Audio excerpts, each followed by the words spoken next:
dans cette petite vidéo entre guillemets didacticielle.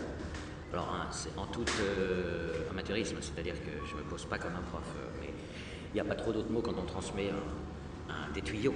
On va dire qu'on est bien didacticiel. Je vais expliquer comment.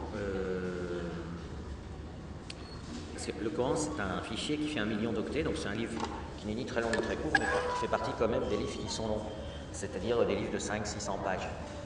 Qu'on considère comme un livre long, hein. Le livre de poche c'est plutôt 200, 150, 200 pages. Donc on a 3 livres de poche à lire pour lire le Coran. Pourtant, il est très rapide et très facile à retenir d'une part, et d'autre part, il est bourré de remplissage. Aux 3/4, c'est du remplissage inutile. Et donc, je vais vous donner quelques trucs pour soit vous l'achetez, soit vous le téléchargez pour le lire. Alors d'abord, nous, ça veut dire je. Quand vous verrez nous, ça veut dire je. Donc vous réaccordez les phrases, vous n'avez pas besoin de les recopier. Hein.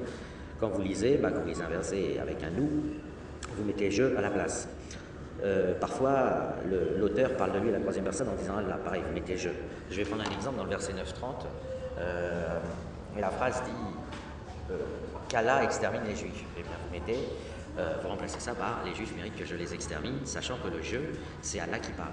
Et ça vous donne une traduction française qui est exactement équivalente, mais qui est plus légère, plus rapide, plus facile, et qui contient en plus moins d'erreurs, parce que souvent, ces espèces d'esquives introduisent des erreurs. De même, je vais prendre tous les versets dans lesquels une espèce de complément logistique est ajouté sans utilité. Par exemple, dans le verset 44, il commence en disant que la femme est l'esclave de l'homme, la femme obéit à l'homme.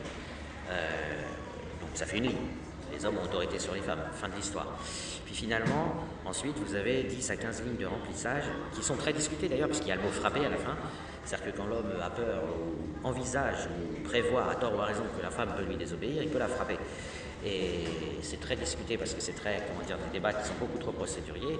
En réalité, quand vous dites que X commande Y, que Y est l'esclave de X, eh bien, ça contient d'office ce qu'on appelle la contrainte par corps. Par exemple, la police commande les gens lors d'opérations de police pour vous mettre en garde à vue, pour vérifier votre identité, pour ceci, pour cela. Si vous résistez, vous allez être contraint. La police va vous frapper, okay? Elle va vous frapper, vous tordre le bras, vous immobiliser. Et c'est absolument universel puisque c'est du pratique. Donc quand vous dites que X commande Y, de manière évidente, on se doute que quand Y aurait tendance à vouloir résister à l'autorité de X, l'autorité déclarée de X, X va lui infliger des contraintes corporelles. Ça n'implique pas la fessée, parce que la fessée c'est une prévention, mais ça implique une contrainte corporelle et le reste c'est des détails. Donc par exemple, quand vous lisez le Coran et que vous lisez le début du verset 84, vous pouvez arrêter au bout d'une ligne. Les femmes obéissent aux hommes, point, terminé. Je veux dire, vous n'avez pas besoin de vous fatiguer à aller voir les détails. Par ailleurs, ça a l'avantage, cette ligne, qu'elle n'est jamais contestée par personne.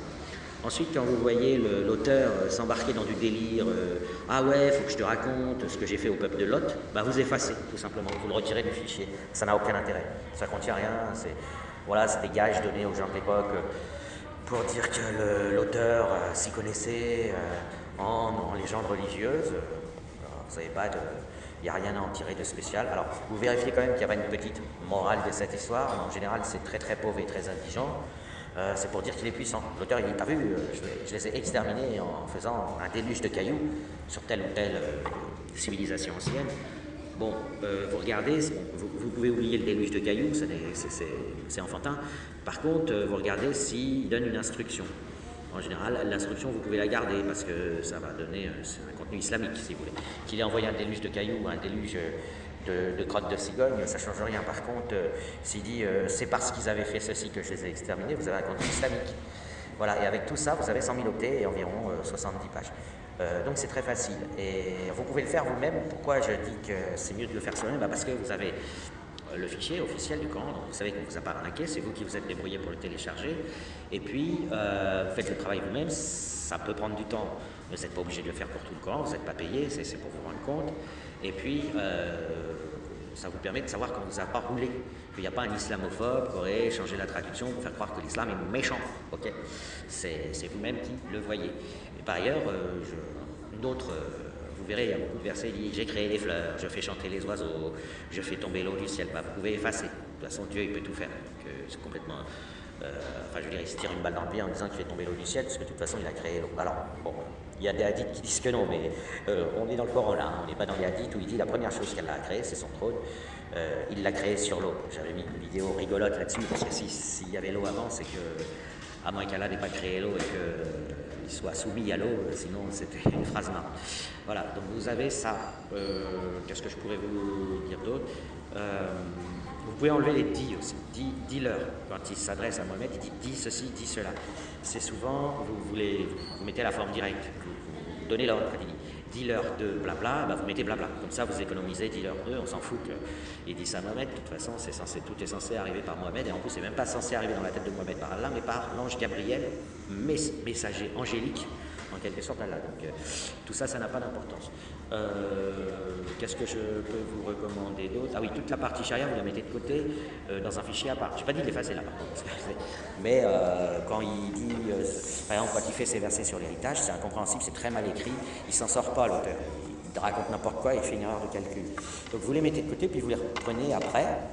Un jour vous vous ennuyez, vous dites tiens, je vais aller regarder la logorée des gueux de ces quelques versets qui décrivent les règles arithmétiques d'héritage. Vous voyez, vous pouvez vous répartir sur plusieurs fichiers. Et à la fin, ce que vous avez, c'est un Coran qui fait 100 000 octets, environ 80 pages tranquilles, avec le contenu islamique, le cœur du contenu islamique, et puis des détails, je dirais, un peu techniques à côté. Et voilà, et ça vous évite de vous trimballer avec un fichier d'1 million d'octets dans lequel vous avez un remplissage et de la chantilly qui sert à rien. Surtout que vous remarquerez, il y a 2-3 sourates où il répète comme un refrain, comme une chanson, donc vous dégagez les répétitions. Ensuite, il dit tu feras partie de ceux qui sont des menteurs, donc ça fait une phrase très longue et totalement inutile, puisque tu seras un menteur, a exactement le même sens, mais gaspille beaucoup moins. Vous avez beaucoup de remplissage comme ça, parce que les inventeurs du Coran, ils ne voulaient quand même pas que ça fasse 250 pages. Alors ils ont rajouté de la mousse qui sert à rien pour pas avoir l'air d'être des puceaux en religion. Enfin, ils se disaient un livre religieux, il faut quand même que ça fasse quand même pas 200 pages. C'est un peu... Déjà 600 pages c'est pas beaucoup, c'est un peu ridicule, mais alors 200, voilà. Bon, j'espère que vous avoir été utile.